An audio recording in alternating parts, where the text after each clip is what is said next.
Part 4. What is not Dhamma? Belief in the supernatural is not Dhamma. Belief in Ishvara, God, is not essentially part of Dhamma. Dhamma based on union with Brahma is a false Dhamma. Belief in soul is not Dhamma. Belief in sacrifices is not Dhamma. Belief based on speculation is not Dhamma.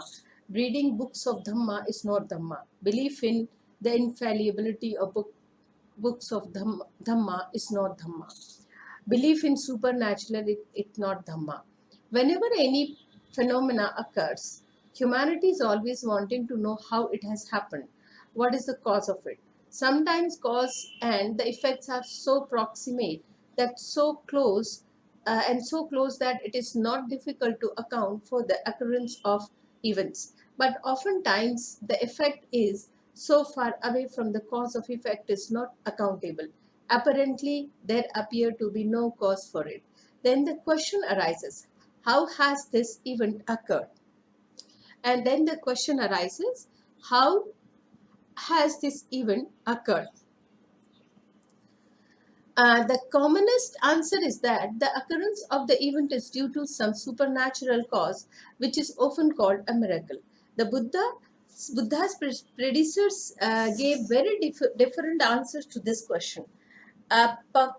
Pakauda Katyayana denied that there was a cause for every events he said occurred independently. Makali Ghosha admitted that an event must have a cause, but he preached that the cause is not to be found in human agency, but is to be sought in nature, necessity, inheritance, laws of things, predestination, or the alike. The Buddha repelled these doctrines. He maintained that not only every event has a cause, but the cause is the result of some human action or natural law. His contentions against the doctrine of time, nature, necessity, etc., being the cause of occurrence of an event, was this: if time, nature, necessity, etc., be the sole cause of occurrence of an event, then who are we? Is man merely a puppet in the hands of time, nature, chance, God, fate, necessity? What is the cause of a man's existence if he is not free? What is the sea of man's intelligence if he continue to believe in supernatural causes? If man is free, then every event must be the result of man's action or of an act of nature. There can't be any event which is supernatural in its origin. It may be that man is not able to discover the real cause of the occurrence of an event, but if he has intelligence, he is bound one day to discover it. Repudiating supernaturalism, the Buddha had three objects. His first object was to lead man to the path of nationalism.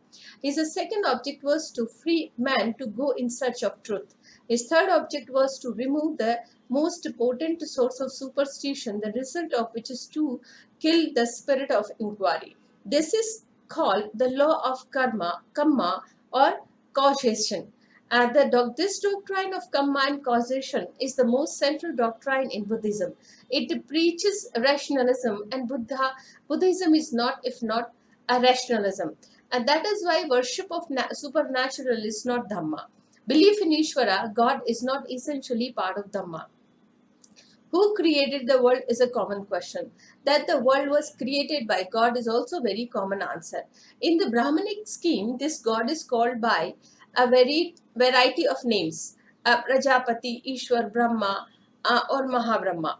To the question who this God is and how he came into being, there is no answer. Those who believe in God describe him as a being who is omnipotent, that is all powerful, omnipresent, that he fills the whole universe, and omniscient, he knows everything. And there are also certain moral qualities which are attributed to God. God is said to be good, God is said to be just, and God is said to be all loving. The question he is, did the blessed Lord accept God as the creator of the universe? The answer is no, he did not. There are various grounds why he rejected the doctrine of existence of God. Nobody has seen God. People only speak of God. God is unknown and unseen. Nobody can prove that God has created the world. The world has evolved and is not created. What advantage can there be in believing in God? It is unprofitable. The Buddha said that a religion based on God is based on speculation. A religion based on God is therefore not worth having. It only ends in creating superstition. The Buddha did not leave the question there. He discussed the question in its various aspects. The ground on which he rejected the doctrine were various. He argued that the doctrine of existence of God is not based on truth. This he made clear in his dialogue with the two Brahmins, Vasitha and Bharadwaja. Now a dispute arose between them as to which was the true path of salvation and which false.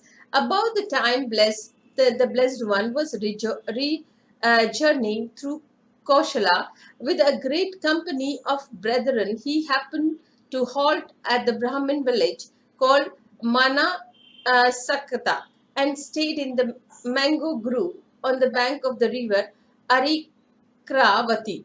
Manakasata was the town in which Vasitha and Bharadwaj lived. Having heard that the blessed Lord was staying in that town, they went to him and each one put forth his point of view. Bharadwaja said, "The path of Taruka is the straight path. This is the direct way which makes for salvation and leads him who acts according to it into a state of union with Brahma." Vasitha said, "Various Brahmins, O Gautama, teach various paths. The Adhariya Brahmins, the Taittiriya Brahmins, the Kanchoka Brahmin, the uh, Bhihu Vragya Brahmin, they all lead those who act according to them into a state of union with Brahma. Just as near a village or a town, there are many and various paths, yet they all met together in the village. Just in the same way, all the various paths taught by the various Brahmins lead to union and Brahma. Do you say that they all lead aright? Asitha asked Buddha. I say so, Gautama replied Vasitha. But Vasitha, is there a single one of the Brahmins versed in three Vedas who has ever seen Brahma face to face? No, indeed, Gautama. Is there a single one of the teacher of the Brahmanas versed in the three Vedas who has seen Brahma face to face? No, indeed, Gautama. Nobody has seen Brahma. There is no perceptual knowledge about Brahma. So it is said, Vasitha, how then can you believe that the assertion of the Brahmin that Brahma exists is based on truth? Just Vasitha, as when a string of blind men are clinging one to the other, neither can the foremost see, nor can the middle one see, nor can the hindmost see. Just ever so, me think Vasitha is the talk of Brahmins nothing but blind talk. The first sees not, the middle one sees not, nor can the last. The talk of these Brahmins truth out to be ridiculous, where work a various and empty one. Is this not a case, Vasitha, a man of falling in love with woman whom he has not seen? Yet is this, replied Vasitha.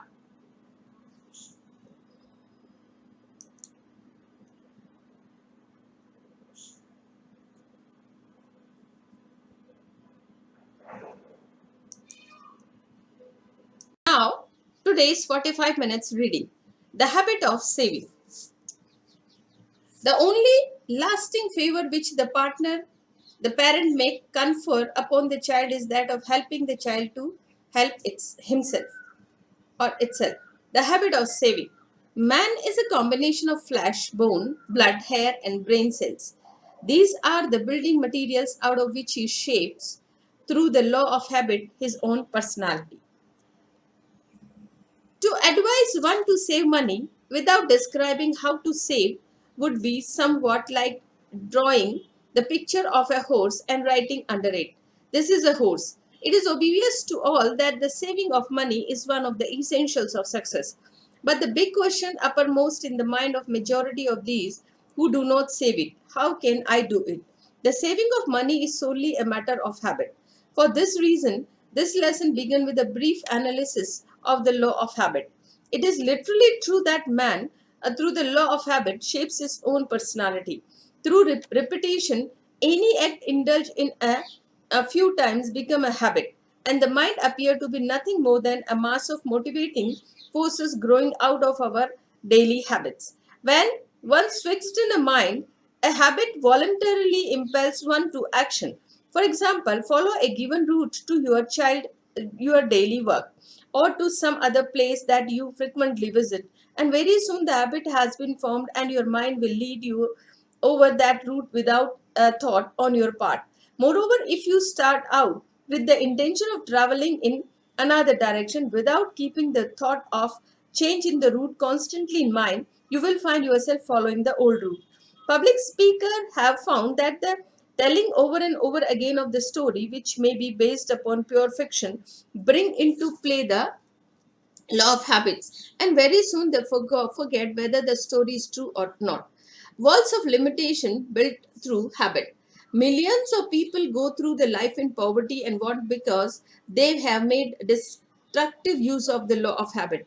Now, understanding either the law of habit or the law of attraction through which like attract like, those who remain in poverty seldom realize that they are where they are the result of their own acts. Fix in your mind the thought that your ability is limited to give the earning capacity and you will never earn more than that, because the law of habit will set up a definite limitation of the amount you can earn. Your subconscious mind will accept this limitation, and very soon you will feel yourself sleeping until finally you will become so had by the fear of poverty, one of the basic fear, that poverty will no longer knock at your door, your doom will be sealed, your fate fixed. The formation of habit of saving does not mean that you shall limit your uh, earning capacity. It means just the opposite, that you shall apply this load so that it not only conserve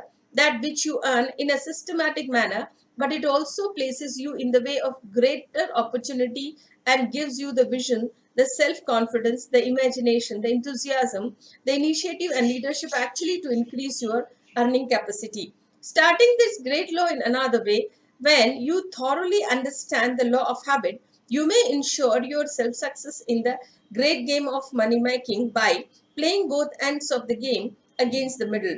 You proceed in this manner. First, through the law of definite chief aim, you set up in your mind an accurate, definite description of that which you want, including the amount of money you intend to earn. Your subconscious mind takes over this picture with you and has created and use it as a blueprint, chart, or map by which to mold your thoughts and action into practical plans for attaining the object of your chief aim or purpose. Through the law of habit, you keep the object of your definite chief aim fixed in your mind in the manner described in lesson 2 until it becomes firmly and permanently implanted there. This practice will destroy the poverty consciousness and setup, and its place a prosperity will begin to expect it. You will begin to prepare yourself to receive it and to use it wisely, thus paving the way you are setting the stage for the development of the habit of saving. Second, having in this manner increased your earning power, you will make further use of the law of habit by provision in your written statement of your definite chief aim for saving a definite proportion of all the money you earn. Therefore, as your earning increase, your savings will likewise increase in proportion. By ever using yourself on the demanding of yourself, increased earning power on the one hand, and by systematically laying aside a definite amount of all your earnings on the other hand, you will soon reach the point at which you have removed all imaginary limitations from your own mind, and you will be well started on the road towards financial independence. Nothing could be more practical or more easily accomplished than this. Reverse the operation of the law of habit by setting up in your mind the fear of poverty. Very soon, this fear will reduce your earning capacity until you will be barely able to earn sufficient money to take care of your actual necessities. The publisher of newspaper could create a panic in a in a week's time by filling their column with news items concerning the actual business failure of the country, despite the fact that but few business compared to the total number in existence actually fail. The so-called crime waves are very large, the products of the sensational journalism, a single murder case which exploited by the newspaper of the country through scares of handling is sufficient to start a regular wave of similar crime in various localities. Following the repetition in the daily paper of the hack, a man murder story similar case against to be reported from other part of the country. We are the victim of our habits, no matter who we are or what may be our life calling. Any idea is uh, that is deliberately fixed in the mind, or any idea that is permitted to set itself in the mind as the result of suggestion, environment, the influence of associates, etc., is sure to cause us to indulge in act which conform to the nature of the idea. From the habit of thinking and talking of prosperity and abundance, the very soon material evidence of these will begin to manifest itself in the nature of wider opportunity and new and unexpected opportunity. Like attracts like. I, if you are in business and having formed the habit of talking and thinking about business being bad, business will be bad.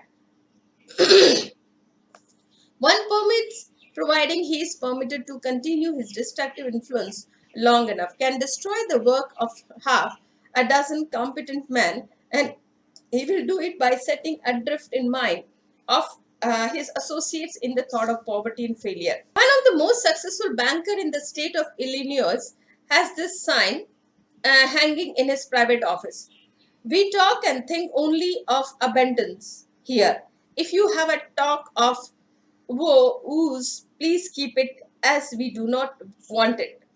No business firm wants the service of a pessimist, and those who understand the law of attraction and the law of habit will no more tolerate the pessimist than they would permit a burglar to roam around this place of business, for the reason that one such person will destroy the usefulness of those around him. You are a human magnet, and you are constantly attracting to you people those whose character harmonize with your own. In tens of thousands of homes, the general topic of conversation is poverty and want. And that is just what they are getting. They think of poverty, they talk of poverty, they accept poverty as their lot in life. The reason that because their ancestors were poor before they also must remain poor.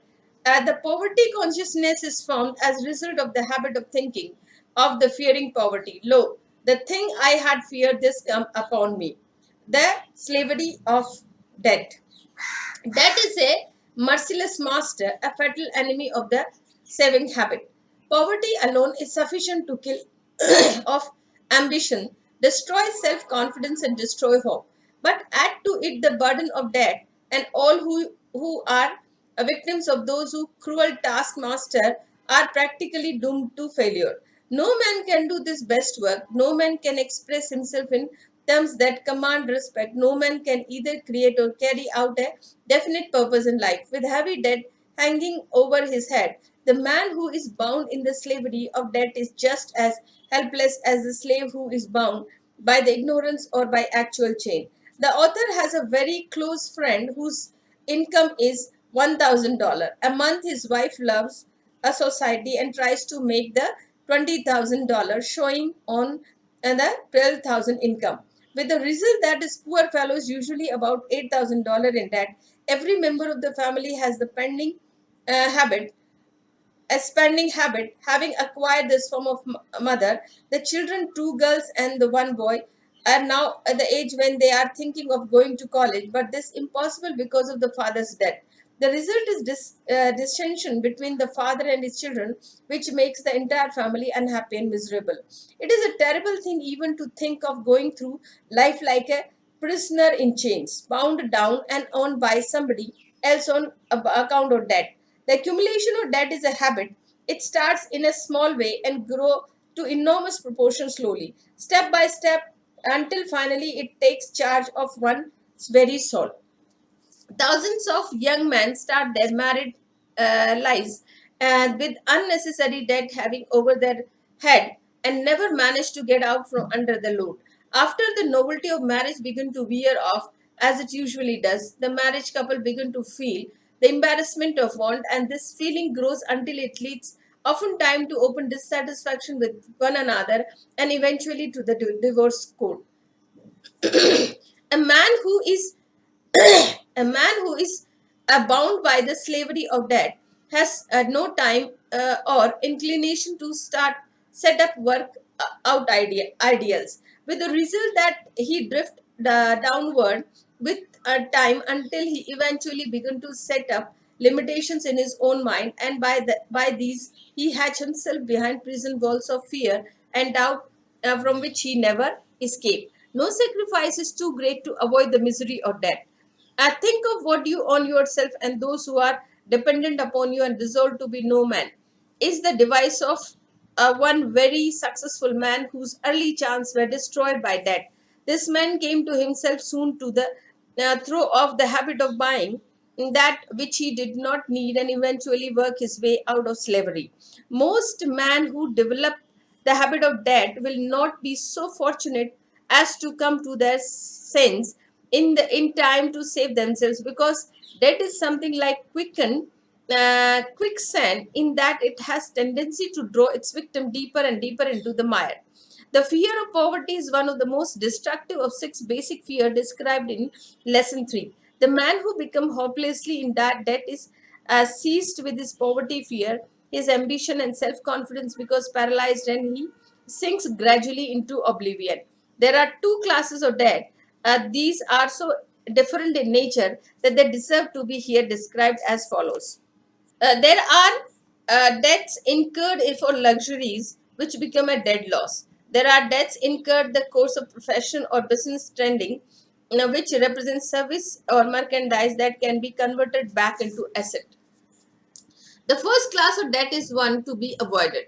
The second class may be indulged in providing one recurring, and debt shows his judgment and does not go beyond the bound of reasonable limitations. The moment one buys beyond his limitations, he enters the realm of speculation, and speculation swallows are more of the victims than it enriches. Practically all people who live beyond their means are tempted to speculate with the hope that they may recoup at a single turn of the wheel of fortune. So to speak, their entire indebtedness, the wheel generally stops at the wrong place, and far from finding themselves out of debt, such people are indulged in speculations are bound more closely as slave of debt.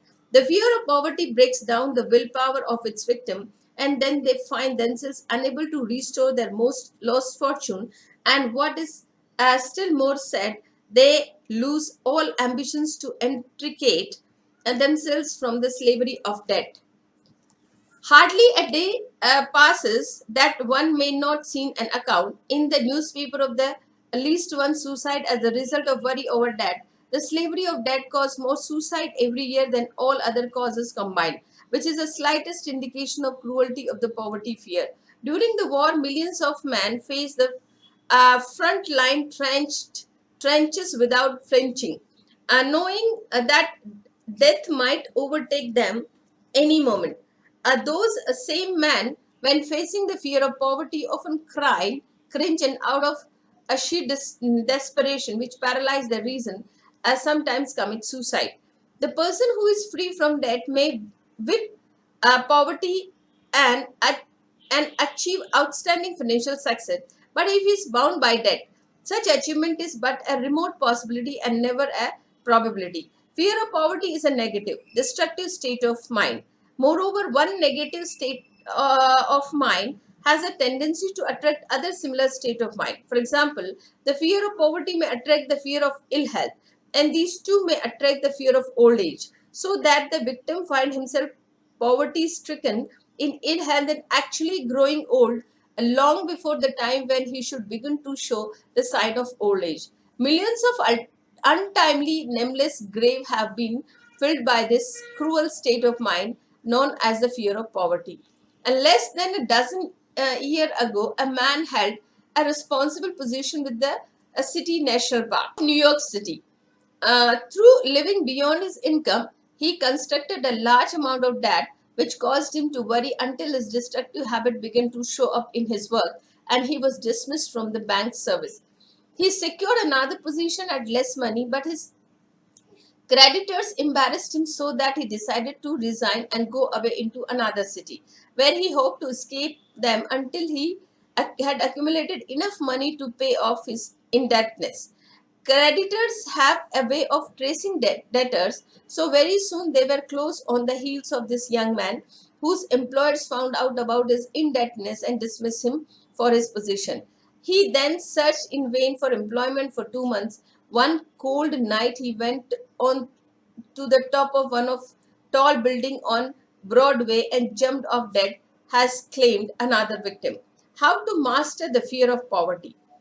To whip the fear of poverty, one must take two very definite steps, providing one isn't dead. First, quit the habit of buying on credit and follow his by gradually pay off the debts that you have already incurred. Being free from worry of indebtedness, you are ready to revamp the habit of your mind and redirect your course towards prosperity. Adopt as a part of your definite chief aim the habit of serving a regular proportion of your income, even if this be no more than a penny a day. Very soon, this habit will begin a lay hold of your mind, and you will actually get joy out of saving. Any habit may be discontinued by building in its place some another and more desirable habit. The spending habit must be replaced by the saving habit by all who attract financial independence. Merely to discontinue an undesirable habit is not enough, as such habits have a tendency to reappear unless the place they formerly occupied in the mind is filled by some other habit of a different nature. The discontinuance of a habit leaves a hole in the mind, and this hole must be filled up with some other form of habit, or the old one will return and claim its place. Throughout this course, many psychological formulas which the student has been requested to memorize and practice have been described. You will find such a formula in lesson 3, the object of which is developed self-confidence. These formulas may be assimilated so that become a part of your mental machinery through the law of habit if you will follow the instructions for their use which accompany each of them.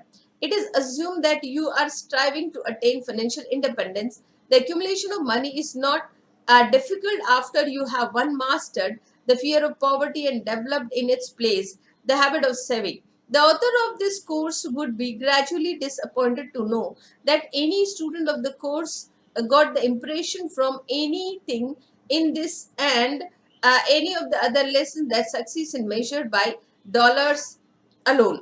However, many does represent an important factor in success, and it must be given its proper value in any philosophical intention to help people in becoming useful, happy, and prosperous. The cold, cruel, relentless truth is that in this age of materialism, a man is no more than so many grains of sand, which may be blown helter skelter by every stray of the circumstances, unless he is entrenched behind the power of money. A genius may offer many reward to those who pass it, but the fact still remains that genius without money, which with which to give expression, is about an empty skeleton like honor. The man without money is at the mercy of man who has it, and this goes regardless of the amount of ability he may possess, the training has he has had, and the native genius of which he was gifted by nature. There is no such escape from the fact that people will weight you largely on the light of bank balance, no matter who you are and what you can do. The first question that arises in the mind of most people when they meet a stranger is how much money he has. If he has money, he is welcome into home, and business opportunities are thrown his way. All sorts of attention are lavished upon him. He is a prince and such entitled to the best of the land. But if his shoes are run down at the heels, his clothes are not pressed, his collar is dirty, and he shows plenty of sign of impoverished finance, woe be this lot, for passing crowd will step on his toes and blow the smoke of disrespect in his face. These are not pretty statements, but they have one virtue: they are true. We are going to study the art of dealing with people. It's a very good book. It will definitely help us to improve our dealing with people. So it starts with thought. Conditioning can make the mind alert and powerful enough to change the thinking that comes up from the subconscious mind, a creative kind of thinking that leads to success and happiness. Norman Vincent Peale. Thought conditioner. The content talks about, I'm reading out the content of the text. Number one, thinking creatively about human relations. Two, understanding the human ego. Three, making people feel important. Four, controlling the actions and attitude of others. Five, creating a good impression. Six, developing an attractive personality. Seven, learning to communicate effectively. Eight, listening. Nine, convincing others. So these are the content of the text. Thinking creatively about human relations. All of us want to things out of life, success and happiness. All of us are different. Your idea of success may be different from mine, but there is one big factor which all of us must learn to deal with if we are to be successful and happy. The one common denominator to all success and happiness is other people. Various scientific studies have proven that if you learn how to deal with other people, you will have gone 85% of the way down the road to succeed in any business, occupation, or profession, about a 99% of the way to personal happiness. Merely getting along isn't the answer. What counts is a way to deal with people that will bring us personal satisfaction and at the same time not trample on others' egos. Human relation is the science of dealing with people in such a way that our egos and their egos remain intact. And this is the only method of getting along with people that even ever results in any real success or satisfaction. The reason 90% of the people fail in life is a failure to deal successfully with people. Look around you. Are the most successful people those with the most brains, the most skills? It's a question. Are the people who are the happiest and get the most fun out of life so much smarter than the other people you know? If you will stop and think a moment, the chances are that you will say that the people you know who are the most successful and enjoy life the most are those who have a way with people. Your personality problem are your problems with the other people. There are millions of people today who are self-consciousness, shy, and ill at ease in social situation. They feel inferior and never realize that their real problem is a human relations problem. It never seems to get across to them that their failure is a personality, is a failure in learning to deal successfully with people. There are almost as many as who, at least on the surface, seems to be very opposite of the shy, retiring type. They appear to be self-assured, they are bossy and dominate any social situation they are in, whether it is the home, the office, or the club. Yet they too realize that something is missing. They wonder why their employees or other families do not appreciate them. They wonder why people do not cooperate more willingly, why it is necessary to continuously force people into line. And most of all, they realize in their more candid moment that the people they are most anxious to impress never really give them the approval and acceptance they crave. They attempt to force cooperation, the loyalty and friendship, to push people to produce for them. But the one thing they cannot force is the thing they want the most. They cannot force people to like them. They never really get what they want because they have never mastered the art of dealing with people. Whether we like it or not, people are here to stay. In our modern world, we simply cannot achieve any success or happiness without taking other people into account. The doctor, the lawyer, salesperson who enjoy the most success is not necessarily the one who is the most intelligent or the most skillful in the mechanics of his her job. The husband and wife who are the happiest are not the one who are the most attractive. Look for success in any endeavor and you will find someone who has mastered the next of dealing with people, a person who has a way with others. Skill in human relation is similar to skill in any other field, in that success depends on understanding and mastering certain basic general principle. You must not only, as far as basic principles are concerned, people are all the same. Yet each individual person you meet in different. If you attempt to learn some gimmick to deal successfully with each separate individual you meet, you would be faced with a hopeless task. Influencing people is an art, not a gimmick. When you apply gimmicks in a superficial mechanical manner, you go through the same motion as the person who has a way, but it doesn't work for you. The purpose of this book is to give you knowledge based upon understanding of human nature, why people act the way they do.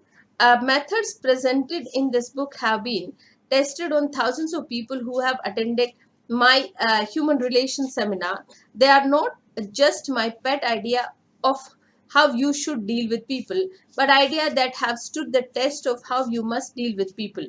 And that is if you want to get along with them and get what you want at the same time. Yes, we all want success and happiness, and the day is long if it is existed when you could achieve these goals by forcing people to give you what you want, and begging is no better for no one has a respect for or any desire to help. The person who constantly no toes and literally goes around with him and out begging people to like. The one successful way to get the things you want from life is to acquire skill in dealing with people. Read on you and will learn now. Understanding the human ego. Because the human ego is such a precious thing to its possessor, and because a person will go to such extreme to defend against what he perceives as threat to his ego, the word egotism has a negative connotation. Let's look at the other side of the egotism. If it can cause people to do silly, irrational, destructive things, it can also cause them to act nobly and heroically. What is egotism anyway? Edward Bok, an editor and humanitarian, said that what the world calls ego and conceit is really a divine spark planted in man, and that only those who had lighted the divine spark with them ever accomplish great things. Whatever name you want to give it, human dignity, personality, and uniqueness. Deep with the heart of everyone, there is something that is important and that demands respect. Every human being is a personal, individual personality.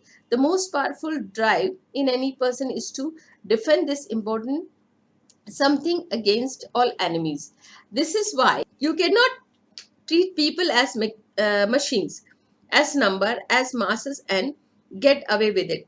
Every effort that has been made to deprive humans of this individual worth has failed.